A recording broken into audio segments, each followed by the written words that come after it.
140కి మనం ఫ్యాక్టర్స్ని ఎల్సిఎం రూపంలో కనుక్కుంటాం. 2 7 జా 14, తర్వాత 0 అలానే దిగుతుంది అనమాట. 2 3 జా 6, ఇంకా 1 మిగులుతుంది కాబట్టి అవతల పోతే 10. 2 5 జా 10. నెక్స్ట్ 35 అనేది ఏ టేబుల్లో ఉంది? 5th టేబుల్లో ఉంది. 5 7 జా ఓకే, 7 1 జా 7.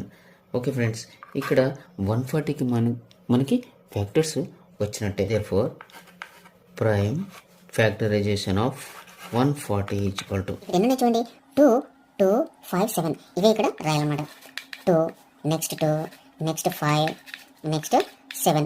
1 రాసిన ఒకటి రాయకుండా ఒకటే. దట్ ఈక్వల్ టు ఇంకా 2s ఎన్ని ఉన్నాయి? 2 ఉన్నాయి అనమాట. కాబట్టి 2 స్క్వేర్ అని రాస్తున్నాం.